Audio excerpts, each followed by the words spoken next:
नमस्कार, अमरउजाला.com देख रहे हैं आप। आपके साथ मैं हूं सुमित चौधरी और एक बार फिर हाजिर हैं हम आपका फेवरेट शो लेकर। कुछ किस्से, कुछ बातें, कुछ किस्से होंगे, कुछ बातें होंगी और उन्हें हम जानेंगे, समझेंगे हर बार की तरह विनोद अग्निहोत्री जी के ज़रिए, और साथ ही साथ उन तमाम किस्सों के पीछे की वो कहानियाँ भी जानेंगे जो अपने पूरे एक लंबे करियर में उन्होंने बेहद करीब से जो है वो जानी। विनोद जी, बहुत शुक्रिया एक बार फिर से हमारे साथ यहाँ पर जुड़ने के लिए। विनोद सर, क्योंकि अभी हाल ही में हमने उत्तर प्रदेश का जब जिक्र किया तो आपने वो किस्से भी बताए कि आखिर कैसे उत्तर प्रदेश उन तमाम, क्योंकि कहा जाता है कि केंद्र का जो रास्ता जाता है वो उत्तर प्रदेश से होकर गुजरता है।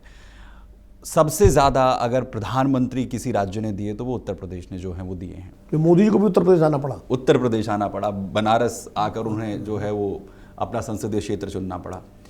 लेकिन अभी बहुत ज़्यादा चर्चा हो रही है क्योंकि अभी से चीज़ें निकलनी शुरू हो गई हैं, तैयारियां शुरू हो गई हैं 2027 को लेकर, क्योंकि विधानसभा चुनाव उत्तर प्रदेश के अंदर होना है। जो प्रधानमंत्री उत्तर प्रदेश से आए उन्होंने ज़्यादा लंबे समय तक अपना कार्यकाल पूरा किया। वीपी सिंह, चंद्रशेखर जी को छोड़ दें, उनका छोटा अपवाद था। बाकी आप नेहरू जी देख लीजिए, इंदिरा गांधी देख लीजिए, राजीव गांधी देख लीजिए, मोदी जी देख लीजिए, अटल जी देख लीजिए। एक नरसिम्हा राव थे जो आंध्र प्रदेश से थे, जिन्होंने 5 साल पूरे किए। बाकी जितने प्रधानमंत्री अन्य प्रदेशों से आए, मोरारजी देसाई 2 साल, 2.25 साल में छुट्टी हो गई उनकी, चले गए। आपका जो है गुजराल साहब 10 महीने, देवगौड़ा जी 10 महीने। तो ज़्यादातर प्रधानमंत्री वही टिके जो उत्तर प्रदेश वाया उत्तर प्रदेश आए केंद्र में। हाँ, वीपी सिंह कम समय रहे, चौधरी चरण सिंह कम रहे, सब समय रहे, भी उत्तर प्रदेश से आए थे, लेकिन इसके बावजूद टिके लंबा वही एक नरसिम्हा राव अपवाद है जो रहे। हाँ, आप मनमोहन सिंह को भी मान सकते हैं, लेकिन तो राज्यसभा में थे, इसलिए उनका तो उत्तर प्रदेश से और किसी उससे कोई वो था नहीं। लोकसभा का चुनाव जिन प्रधानमंत्रियों ने उत्तर प्रदेश से लड़ा और जीते, वो लंबे समय तक उन्होंने राज किया ज़्यादातर। ये भी एक खास बात है। अब क्योंकि अगर उत्तर प्रदेश का जिक्र शुरुआत में ही हो गया है तो जो राजनीति है उत्तर प्रदेश की वो बेहद दिलचस्प रही है, चाहे वो मुलायम सिंह के दौर की रही हो, चाहे वो मायावती के दौर की रही हो, और बहुत दिलचस्प रहे हैं वहाँ के गठबंधन भी।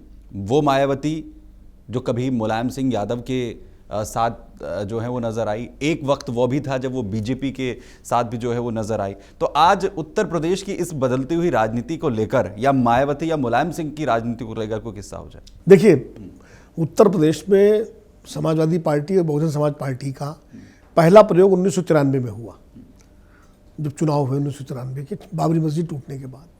वो समझौता मुलायम सिंह जी और काशीराम जी के बीच में हुआ था। तब मायावती जी बीएसपी में नंबर 2 की नेता थी, नंबर 1 पे काशीराम जी थे, वही सब तय करते थे। और दिलचस्प बात आपको बताऊं कि सरकार बन गई दोनों की मिला के, सपा बसपा की पहली सरकार बनी।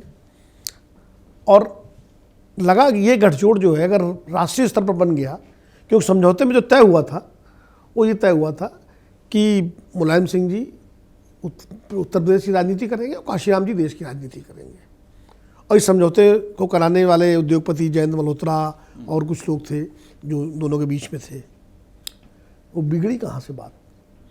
बिगड़ी ये कि भारतीय जनता पार्टी ने, उसके उस समय संगठन महासचिव थे के एन गोविंदाचार्य, जो बहुत बड़े रणनीतिकार थे।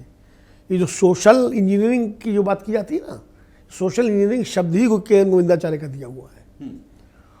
गोविंदाचार्य जी ने जो है मायावती जी के साथ अपना संपर्क सूत्र जोड़े और उनकी कुछ गोपनीय बैठकें भी हुई मायावती जी के साथ, उस समय जब मुलायम सिंह और इनकी सरकार चल रही थी। मुलायम सिंह चीफ मिनिस्टर थे। और उसमें जो है कोशिश ये हुई कि मायावती जी के अंदर ये महत्वाकांक्षा जगाई गई कि वो मुख्यमंत्री बने। और बीजेपी ने संकेत दिया कि मुख्यमंत्री अगर वो सपा से अगर बसपा अलग होती है और मायावती जी मुख्यमंत्री बनने के लिए आती है तो बीजेपी सपोर्ट करेगी। ये सब पर्दे के पीछे था। इसकी भनक मुलायम सिंह जी को लगी। जब भनक लगी मुलायम सिंह जी को तो उन्होंने बजाय काशीराम जी से बात करने के, उन्होंने सोचा कि मैं बसपा को ही तोड़ के अपना बहुमत पूरा कर लूँ। तो उन्होंने बसपा के जो शीर्ष नेता थे, राज बहादुर थे और कुछ नेता थे, उनके साथ बातचीत शुरू की। वो मंत्री भी थे कैबिनेट में उनकी। और उनको ये मैसेज दिया गया कि आप कहाँ चक्कर में पड़े हो, समाजवादी पार्टी में आ जाओ, 40-50 विधायक लेकर के हम सरकार बनाएंगे। ये भनक काशीराम जी को लगी। अब यहाँ से तनातनी शुरू होती है। काशीराम जी लखनऊ के एक अस्पताल में भर्ती हो गए, तबीयत नहीं ठीक थी उनकी, स्वास्थ्य। मुलायम सिंह जी इनको देखने पहुंचे, और शायद अस्पताल में थे या स्टेट गेस्ट हाउस में थे, मैं थोड़ा कंफ्यूज कर रहा हूँ, मतलब वो लेटे हुए थे। मुलायम सिंह देखने पहुंचे तो उन्होंने मुलायम सिंह जी को बैठने के लिए स्टूल दिया, कुर्सी न मंगवा के स्टूल। मुलायम सिंह बैठे। मुलायम सिंह एक बार मुख्यमंत्री रह चुके थे उसके पहले, उत्तर प्रदेश के कद्दावर नेता थे, वीपी सिंह से टकरा चुके थे, उन्हें बैठने के लिए स्टूल है, बाबरी मस्जिद को बचाने के लिए गोली चलवा चुके थे, तो उनका एक कद बढ़ा हुआ था। और तब तक काशीराम जी का कद वो नहीं था, बन गया था राष्ट्रीय कद, लेकिन मुलायम सिंह तो मुलायम सिंह जी को ये बात बहुत नागवार गुजरी, और उनके अंदर अंदर गुस्सा।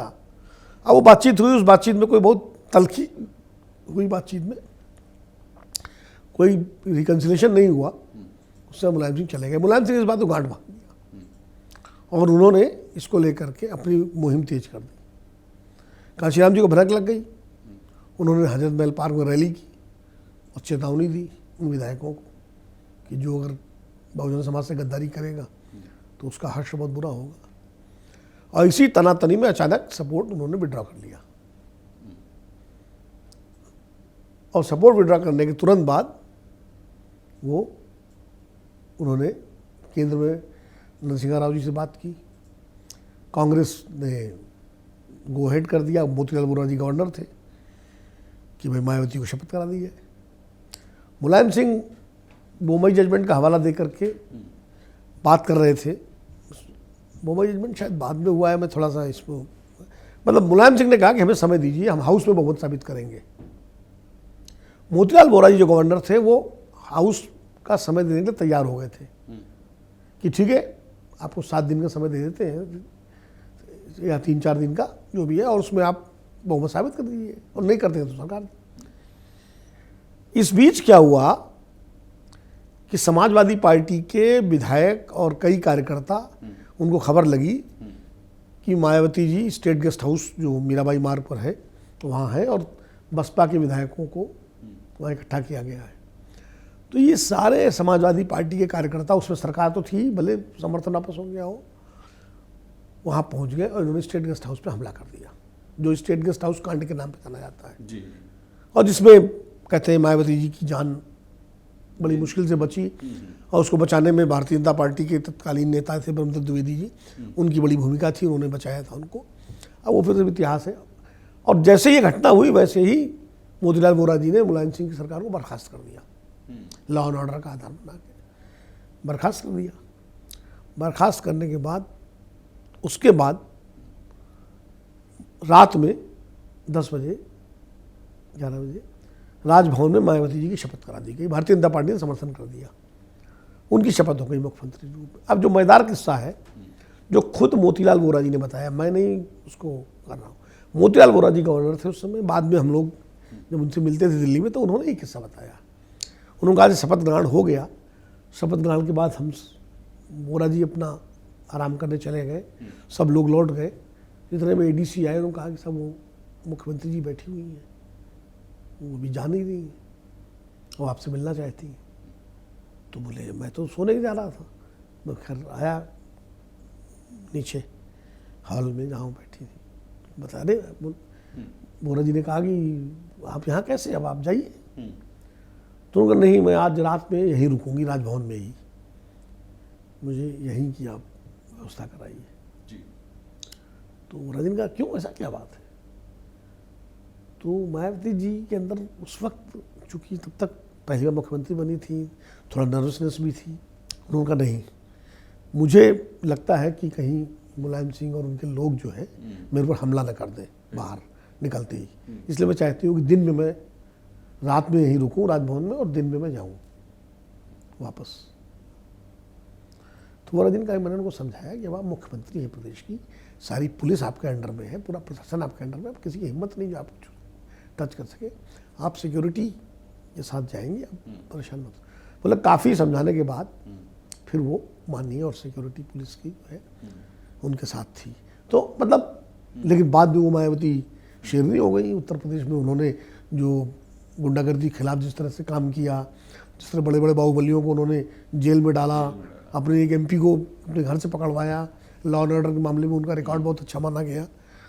तो ये समय से कैसे आदमी ग्रो करता है। कानून व्यवस्था के नाम पे उनके जो है शासन को उस दौर में जो स्थितियां थी उत्तर वो याद किया जाता है। उसमें एक जो परिवर्तन जो लाए उसमें मायावती का जो है वो नाम रहा। लेकिन ये जो अचानक नाम सामने आया मायावती का कि मायावती को ही जो है वो आगे कर दिया जाए, उसकी क्या वजह थी कि भरोसा काशीराम का एकदम से उन पर आ गया? नहीं देखिए, मायावती जी नंबर 2 तो थी बीएसपी में। हालांकि काशीराम जी के साथ कई सीनियर लोग थे, उनके DS4 मूवमेंट के, वामसे मूवमेंट के लोग थे।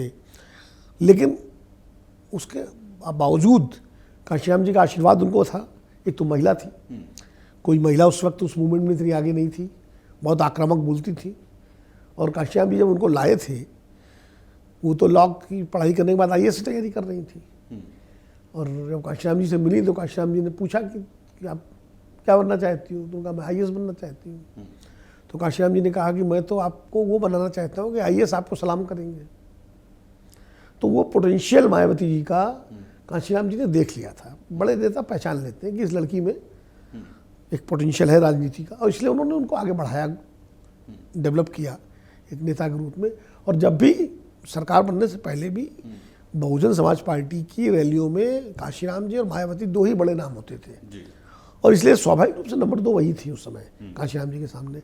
काशीराम जी खुद बनना नहीं चाहते थे मुख्यमंत्री, तो इसलिए मायावती जी को आगे किया गया और मायावती जी बनी मुख्यमंत्री। तो इसलिए स्वाभाविक उन्हीं को बनना था। सर 4 बार ऐसा मौका आया जब वो मुख्यमंत्री बनी, जिसमें चाहे 1995 हो, 97 हो, 2002 और 2007 हो। एक सख्त प्रशासक के तौर पर उनकी पहचान उत्तर प्रदेश के अंदर बनी। और उस दौर में मुलायम सिंह यादव या समाजवादी पार्टी की एक छवि इस तरीके की बनी कि कानून व्यवस्था को लेकर वो पूरी तरीके से फेल हो चुके हैं।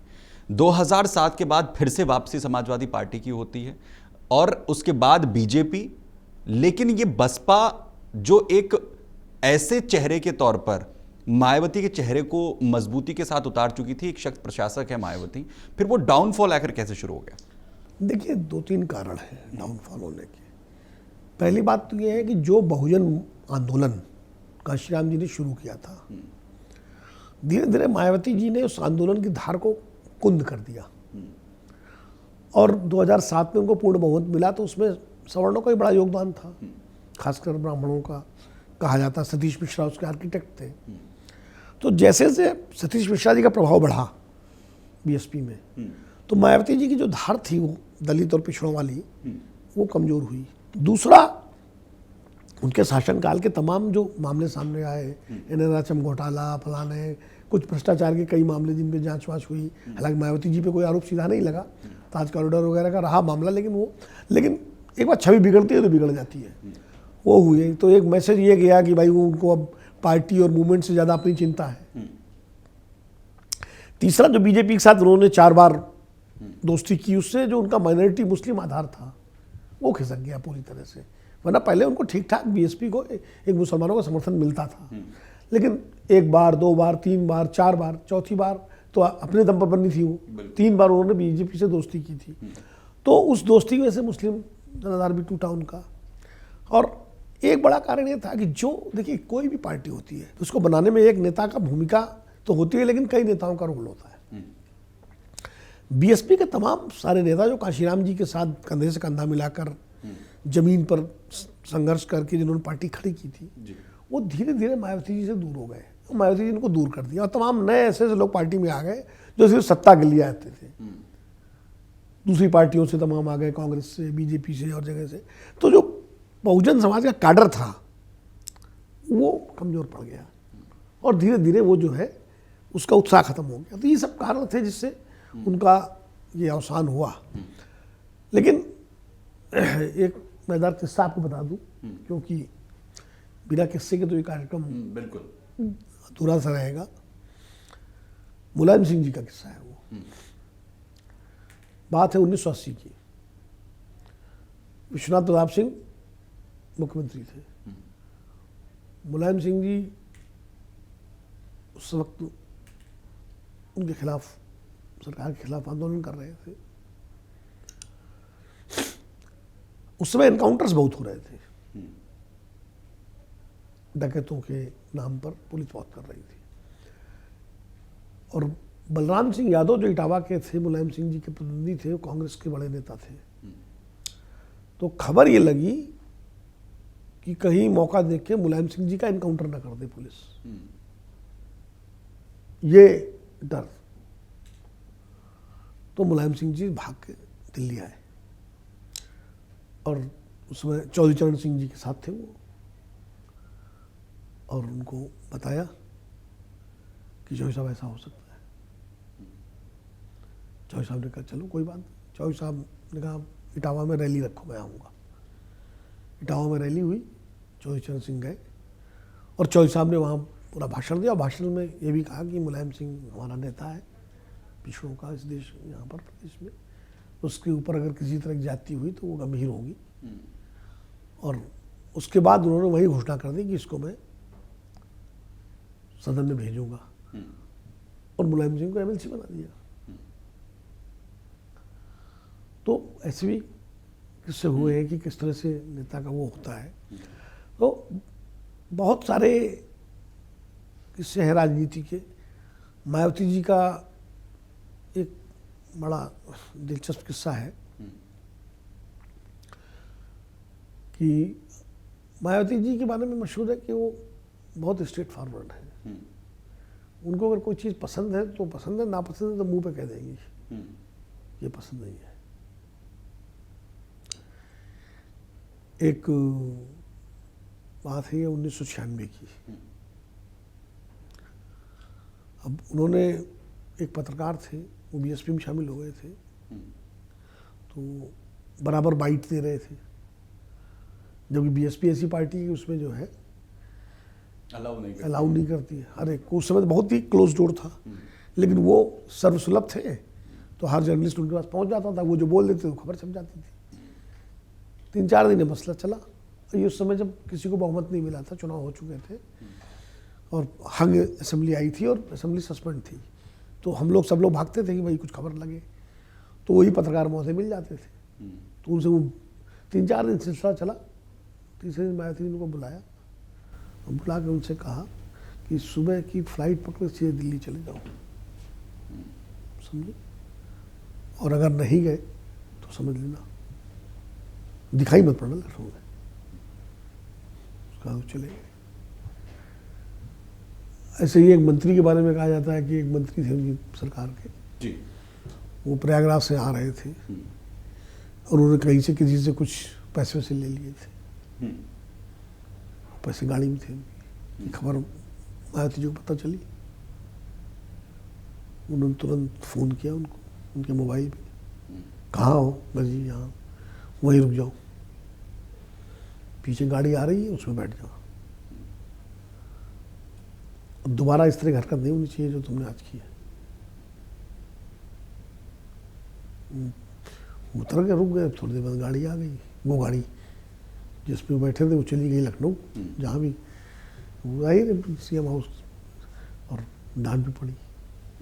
तो मायावती जब सरकार चलाती थी तो वो बड़ी जानकारी रखती थी अपनी, उनके सूत्र इस मामले में बड़े होते हैं। मुझे उस समय के डीजीपी थे विक्रम सिंह जी, अभी भी हैं, रिटायर्ड हैं, हम लोग मित्र हैं।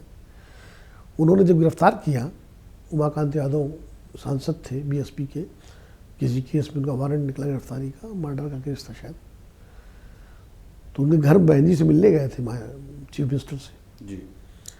वहीं मायावती जी ने विक्रम सिंह जी को बुलवाया और कहा इसको अरेस्ट करो, और कहा कि ऐसे ही अरेस्ट मत करो, बाकायदा पकड़ करके जूतों की माला डाल करके ले जाओ। ये विक्रम सिंह ने बताया। अच्छा, पूर्व डीजीपी। हाँ, तो बोले फिर मैंने कहा कि बहन जी सांसद हैं, गिरफ्तारी तक तो ठीक है, कानूनी प्रक्रिया है, आप इतना मत कीजिए वरना फिर वो अच्छा मैसेज दे जाएगा। खैर तब वो मान गई। मतलब वो अपराध को लेकर के इस मामले में बहुत सख्त उनका रवैया रहा, इसमें कोई दो राय नहीं है। उनके समय में, मायावती जी के टाइम में, अपराधी अगर है तो किसी पार्टी का हो, किसी जाति का हो, किसी धर्म का हो, इसका कोई नहीं था। सिलेक्टेड नहीं था मामला, सिलेक्टिव नहीं था, वो तुरंत कार्रवाई होती थी। इस मामले में मैं उनको बहुत ज़्यादा नंबर दूंगा कानून व्यवस्था के मामले में मायावती जी। तो मायावती के ये वो किस्से जिन्होंने ये बताते हैं वो किस्से कि आखिर कैसे उत्तर प्रदेश के अंदर एक मजबूत प्रशासक की छवि उन्होंने जो है अपनी बनाई, और कैसे जो पर्दे के पीछे थी कभी मायावती, बीएसपी में नंबर 2 ज़रूर थी, वो अचानक से कैसे मुख्यमंत्री जो है वो बनी, और उत्तर प्रदेश के अंदर जो सियासत बीएसपी की रही है वो कैसे पहले एक वक्त में अर्श पर थी तो वो कैसे फर्श तक भी वापस लौटी। हालांकि मायावती का वो दौर जो है वो कहीं ना कहीं बीतता हुआ यहाँ पर नजर आता है। विनोद जी, बहुत शुक्रिया उन तमाम किस्सों का जिक्र करने के, मायावती के बारे में हो चाहे फिर मुलायम सिंह यादव के, कुछ और किस्सों से जो है आपसे रूबरू करवाएंगे विनोद सर के जरिए। फिलहाल आज के लिए आप सभी का बहुत बहुत धन्यवाद। अगर आप ये वीडियो YouTube पर देख रहे हैं तो हमारे चैनल को सब्सक्राइब कर बेल आइकन दबाएं, और Facebook पर देख रहे हैं तो हमारे पेज को लाइक करें।